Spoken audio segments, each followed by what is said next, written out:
Hi, welcome back to my channel pibyme Maths. This is WMA12. Here we are solving Pure Math 2 January-February 2022 paper. In part 1, we have already finished question number 1 to 5. Let's look at question number 6. So this is from coordinate geometry. You have a circle and the point PQR lie on the circle. Show that angle PQR is 90 degree. Okay, we connect this PQ. Okay, we have a triangle now. They want us to show that this angle is 90 degree. This angle is 90 degree.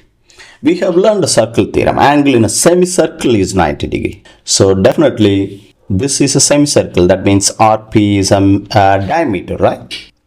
Okay. So how do we prove that the angle is 90 degree? There are several ways you can prove it. The easiest way is by taking the slope. If you take this slope and if you take this slope of this line, they both are perpendicular. We know slope of one line should be a negative reciprocal of another line if they are perpendicular, or in other words, when you multiply the slopes, you should get negative one. That's a condition for the two lines to be perpendicular. So that's a method we are going to use here. So let's find the slope of so we can write slope of PQ times slope of RQ should be equal to minus 1. Let's find PQ. Y2 minus of minus 30. Sorry, Y2 is 14 minus of minus 30 divided by, we can find PQ first. Y2 minus Y1 so plus 30 divided by X2 minus X1. So that's basically 44 over 23 minus 15 is 8 is 11 over. Find the slope of RQ now.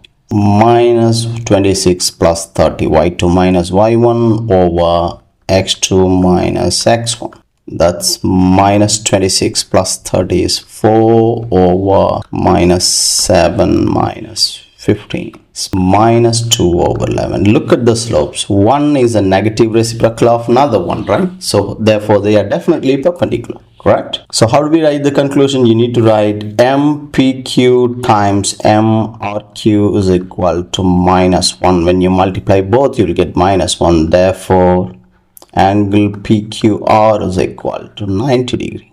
That's one method. You can use Pythagoras theorem also. You can prove a square plus b square is equal to c square by using the distance formula. That's another method. Since it's a 2-mark question, the slope will be the easiest, faster method actually. Let's move on to part B.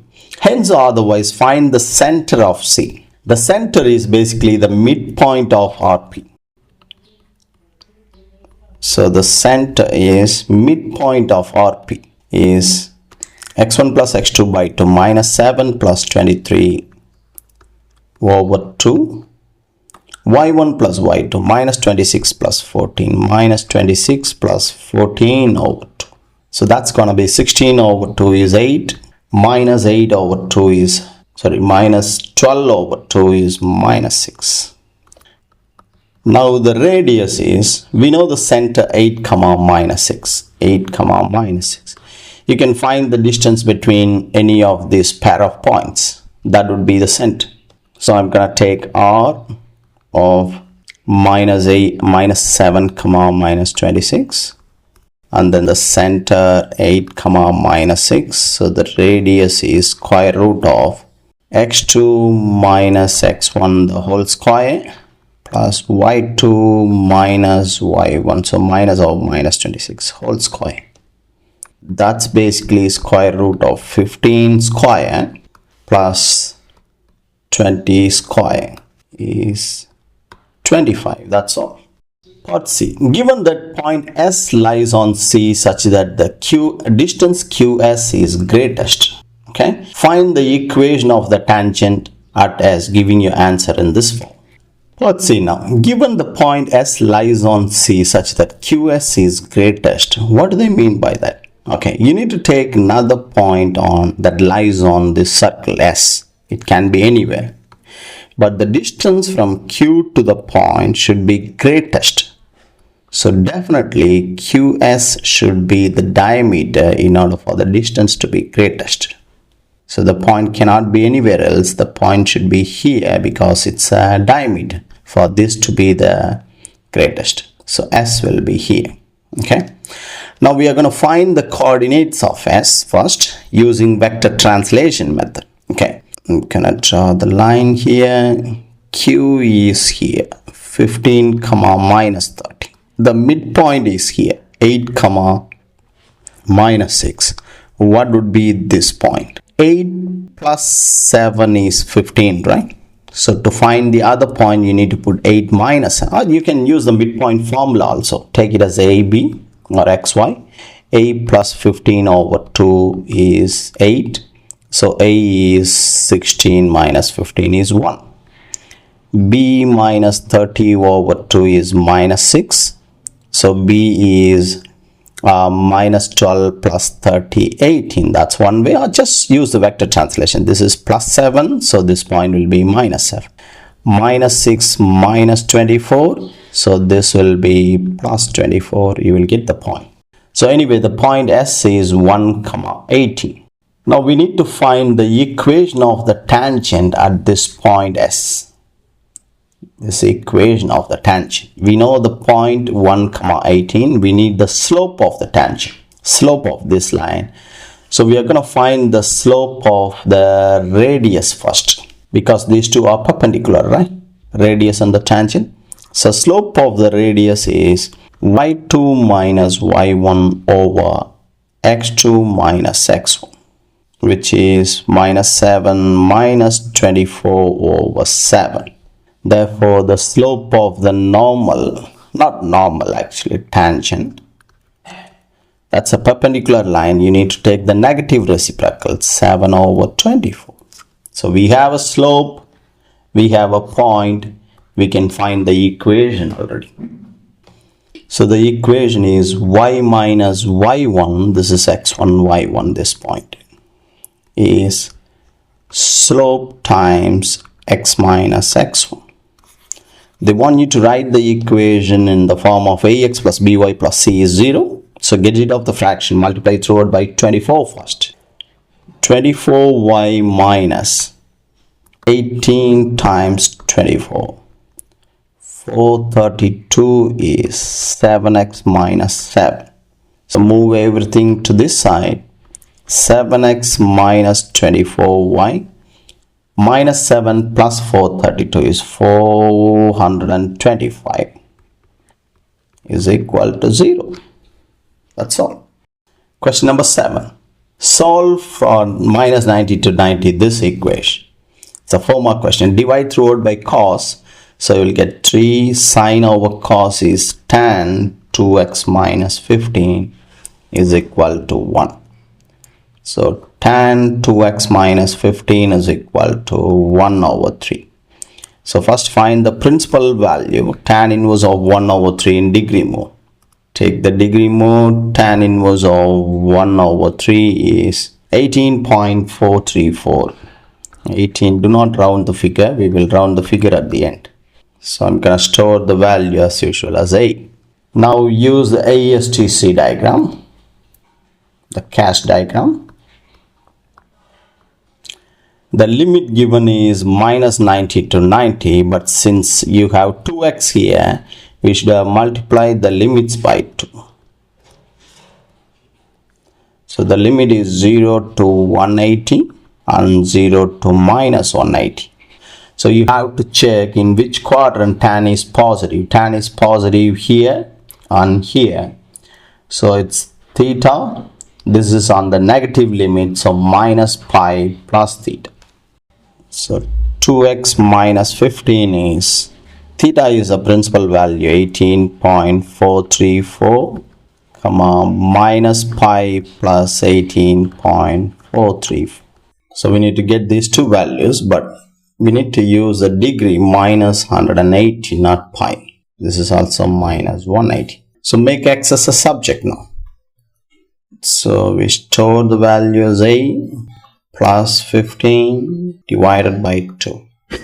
16.7. They want the answer to one decimal place. So 16.7 degree and then minus 180 plus 8 plus 15 divided by 2 is 73 point minus 73.3 degree. We got two solutions already. So here also it should be minus 180. Okay, let's move on to next question. They want you to solve another trigonometric equation. Okay, we need to convert everything into a single trigonometric function. So I'm going to replace sine square by 1 minus cos square using the identity cos square plus sine square is 1. Put the 3 also this side. Open the bracket, minus 4 cos square plus 8 cos theta. 4 minus 3 is 0. Multiply through it by negative 1. 4 cos square minus 8 cos theta minus 1 is 0. And then solve this quadratic. 4 minus 8 minus 1. Okay, we get a third form. So write this step. Cos theta is minus b plus or minus square root of b square minus 4ac over 2a, and then write the solution. 2 plus or minus cos theta is equal to 2 plus or minus square root of 5 over 2. We are going to solve this equation. There are two equations. We are going to solve them in this limit. Cos theta is 2 plus root 5 over 2. Cos theta is 2 minus root 5 over 2. The limit is 0 is less than theta is less than 2 pi. Let's find the principal value, cos inverse of this. They have used the radian mode, so change it to radian mode. Cos inverse of 2 plus root 5 over 2. Why I'm getting error? Okay, maybe I need to close the bracket. Okay, because what's happening here, 2 plus, if you find the value of 2 plus root 5 over 2, the value is more than 2. The range of cos is minus 1 to 1, right? So here you need to write no solution. For the next one, what's the value of 2 minus root 5? That's a negative number, right? So when you find the principal value, you need to take the positive number. That's a method I teach actually. So times minus 1. So cos inverse of the answer is 1.452 dot dot dot. That's not the final solution. Use ASTC diagram. Check the limit covers all the 4 quadrants. Check in which quadrant cos theta is negative. This and this. Pi minus theta and pi plus theta. Theta is this. I'm going to store it as A. So pi minus theta. They want the answer to 3 significant figure. So theta is equal to 1.69 and then pi plus theta 4.59 radians.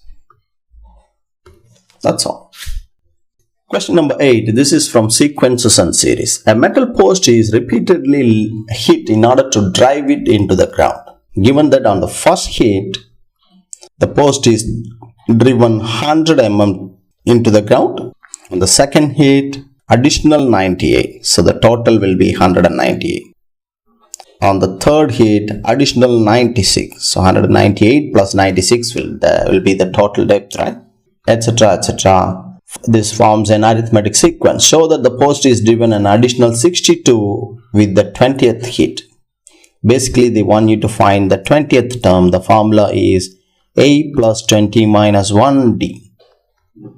A is the first term. 20 minus 1. The common difference is A2 minus A1 is minus 2. That's minus 38. 100 minus 38 is 62 mm is the answer. It's already given here. They just want us to prove. It's one more question.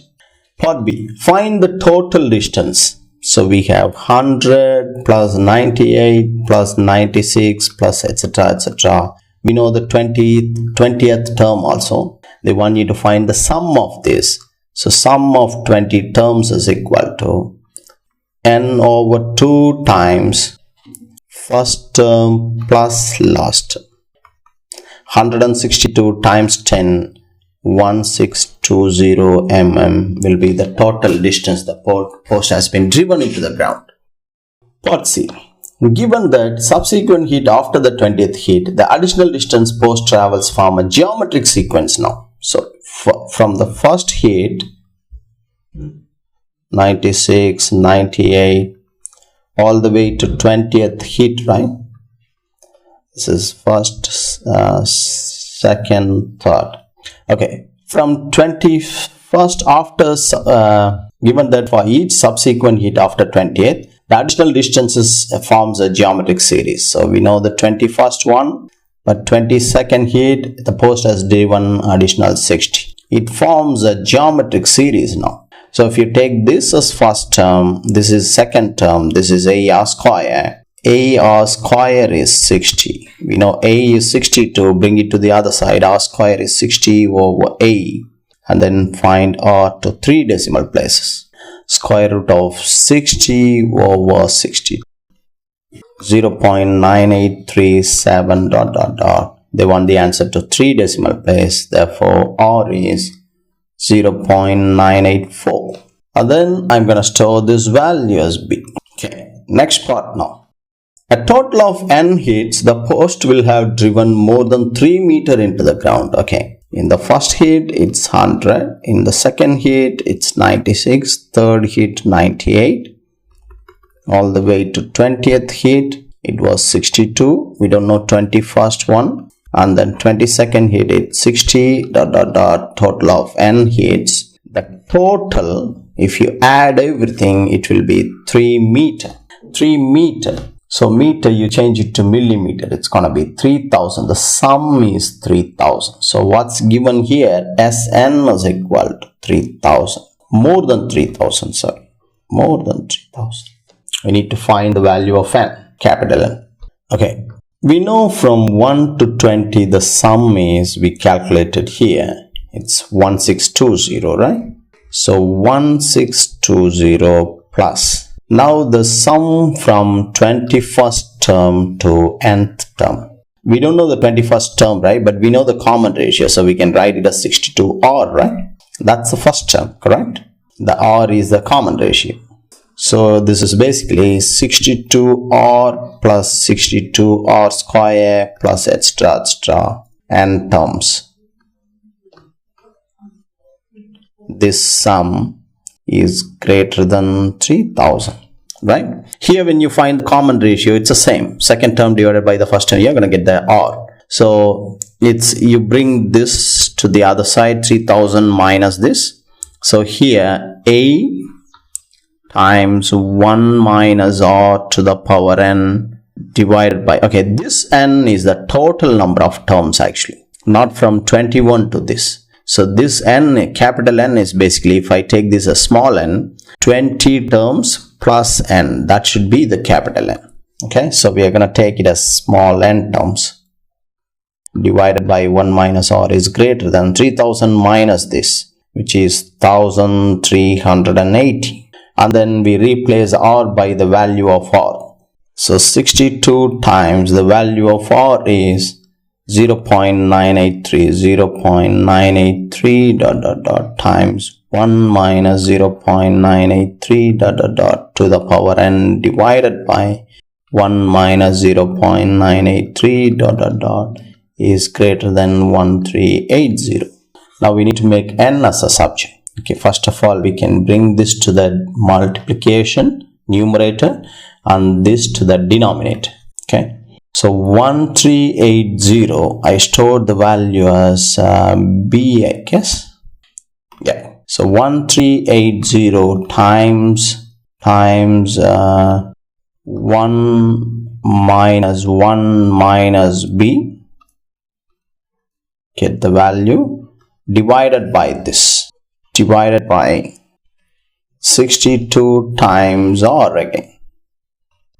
So 1 minus 0.983 dot dot dot to the power n is greater than this value 0.036 dot dot dot. Okay, and then bring this term here, this term here. You're gonna get 0.983 dot dot dot to the power n is less than 1 minus this value. Okay, I think I messed it up here. 1380 times 1 minus b, get this value, divided by 62 times b. Okay, we got this value minus 1 minus actually 0.632 dot dot. It has to be positive. So I'm gonna store this value c. Take logarithm both sides. So you can put n in front. N log 0.983 dot dot dot is less than log 0.632 dot dot. You need to divide by this. Since it's an inequality, you need to check whether it's a positive number or negative number.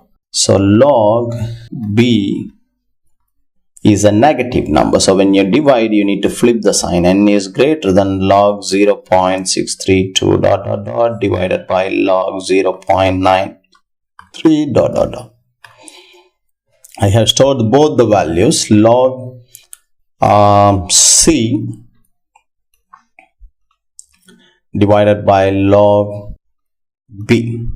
I got 27. So n is greater than 27.98.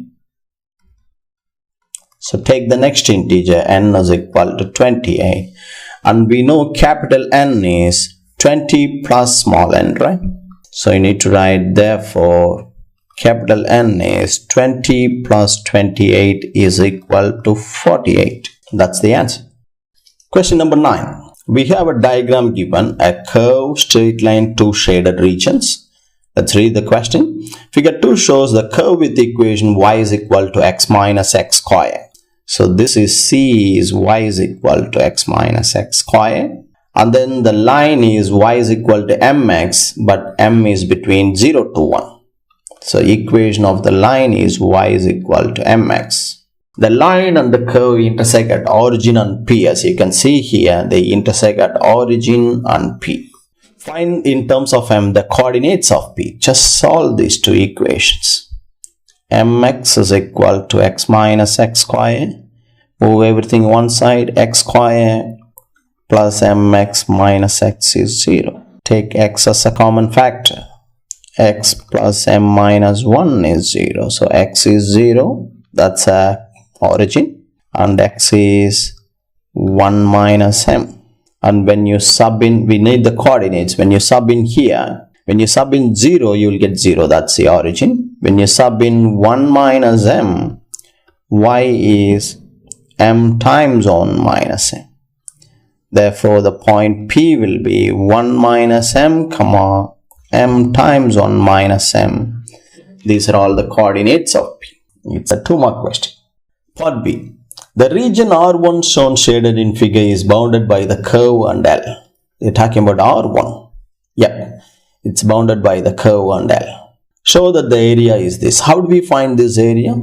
When you find the area of the curve, area below the curve from 0 to P, you will get the whole area till here. When you integrate the curve from 0 to P. And when you integrate the straight line, you will get the area below the straight line. Right? Subtract them, you will get R1. So that's what we are going to do. So the curve on top, the function on top is a curve. The function at the bottom is a straight line. So what we are going to do, R1 is equal to integral 0 to x coordinate of P, the curve minus the straight line dx. So that's going to be x square over 2 minus x cube over 3 minus m x square over 2, 0 to 1 minus m. Oh, it's a 5-mark question because you need to sub in the x coordinate at the upper limit in the place of x and then simplify it to this. When you sub in the lower coordinate, lower limit, everything will be 0. So just sub in the upper limit. 1 minus m whole square by 2, 1 minus m whole cube by 2, m times 1 minus m whole square by 2. Don't open the bracket and make it complicated. You need to keep it this way and see how you can get this answer. Okay, we need to get this answer from this step. So we can take out the common factor 1 minus m whole square over 2. The first term has 1. The second term has 1 minus m. The third term has minus m. The second term was 3, right? Not 2, it was 3. So, sorry, this term was 3 actually, this denominator. So, we can multiply this by 3, this by 2, this by 3, we'll get a common denominator 6.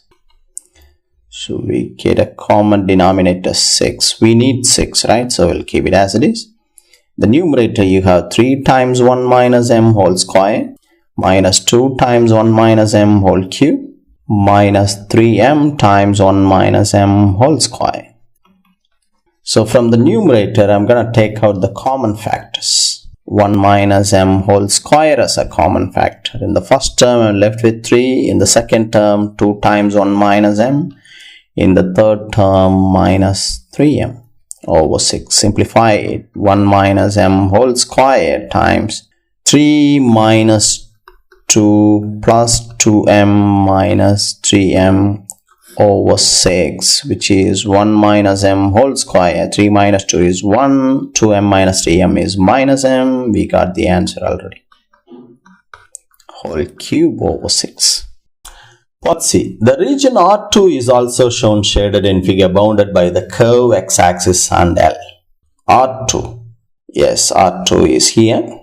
It's bounded by the line, x-axis and the curve. Okay. Now, given that the area R1 is equal to R2, find the value of M. We know the value of R1 already from the previous part, 1 minus m whole cube over 6. Now we need to find the area of R2 and equate it to this. Let's look at the figure. How do we find the R2? When you integrate the line from 0 to this point, x coordinate of this point, you will get this area, right?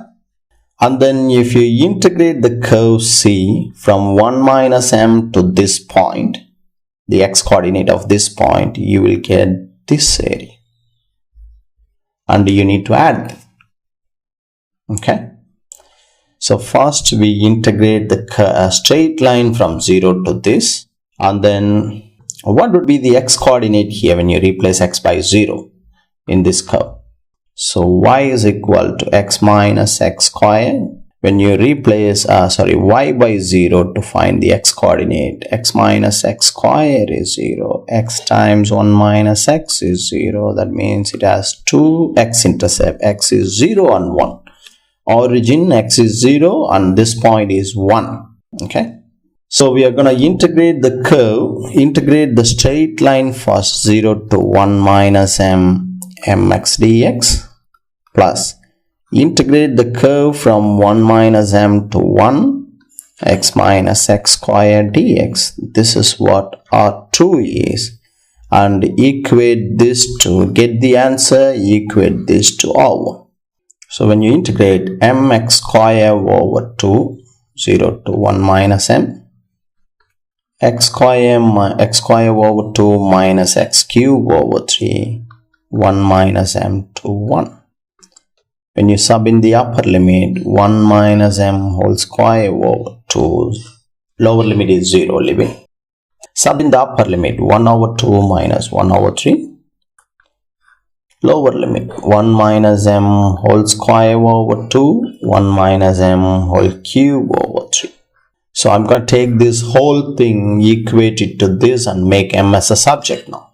So m times 1 minus m whole square over 2. When you simplify this, 3 minus 2 divided by 6 is 1 over 6. And then open the bracket, minus 1 minus m whole square over 2 plus 1 minus m whole cube over 3 is equal to R1. There are a lot of working, but I'm not sure why the question has only 3 marks. They want you to find the value of m, just a 3-mark question. Okay. I'm going to divide throughout by 1 minus divide throughout by 1 minus m whole square. So in the first term, m minus 1 minus m whole square will be gone, m over 2. Okay, there is this here, 1 over 6 here, right? There is 1 over 6 first. We can get rid of this first. So we got this equation. We need to solve it, find the value of m. But the thing is, I'm not sure why the Pearson has given only 3 marks for this question. You see, even from here, solving this takes few steps actually. So to simplify it, I'm going to take 1 minus m is equal to x or p, let's say. I'll take it as x. So x is basically 1 minus m. I'm going to replace, m is 1 minus x. So I'm going to replace m by 1 minus x times x square over 2 plus 1 over 6. Minus x square over 2 plus x cube over 3 minus, put this also this side, is 0, right? Okay, open the bracket here, you'll get x square over 2 minus x cube over 2. Simplify this 2. You multiply by 2, you'll get the same denominator. 2x cube minus x cube is just x cube over 6. Okay, and you can cancel these two, and when you simplify these two, they are like terms, so you're gonna get minus 1 over 2 plus 1 over 6. It's minus 1 over 3, so minus x cube over 3 plus 1 over 6 is 0. So x cube over 3 is 1 over 6. So x cube is equal to 1 over 2. X is cube root of 1 over 2. Replace x by this. 1 minus m is cube root of 1 over 2. Make m as a subject. Therefore, m is equal to 1 minus cube root of 1 over 2. All this working for just for 3 marks. I don't see any other shorter method. If you find any other shorter method, please leave it in the comment, please. Okay, so that's the value of m. That's all. Let's move on to question number 10 now. 10i, prove by counter example that the statement if p is a prime, then 2p is also a prime is not true. Okay, let's take a prime number 2. So 2p plus 1 is also a prime. Take another prime number. You can do mental math. You can use your calculator, get the number, just show the particular number. You don't need to write all this. 2 times 3 plus 1 is also a 7. We should get a number which is not a prime. So when I take 5, 2 times 5 plus 1, 11. If I take, okay, when I take 7, 2 times 7, 14 plus 1, 15. Not a prime. Therefore, write the conclusion. The statement is not true. You don't need to show all this. If you can find the number, just show this particular work. Double I now. Use proof by exhaustion to prove that if n is an integer, then this is always even. Okay. Usually in proof by exhaustion, we will sub in all the cases, right? But is an integer, it says there are plenty of infinite integers. So we are going to divide them into even integer and odd integer. And let's calculate this. 5n square plus n plus 12 is 5n square plus n plus 12, which is 20k square. So you take 2 as a common factor out. 10k square plus k plus 6 is even, right? Here 5n square plus n plus 12 is 5n square plus n plus 12. Expand the bracket. 4k square plus 4k plus 1, 2k plus 1 plus 12. That's 20k square plus 20k plus 2k, 22k. 5 plus 1, 6 plus 1, 18. That's 2 times 10k square plus 11k plus 9 is also even. And then write the conclusion. Therefore, for all integer n is equal to, if such as, right, if n is an integer, then this is always even. You need to write the conclusion at the end.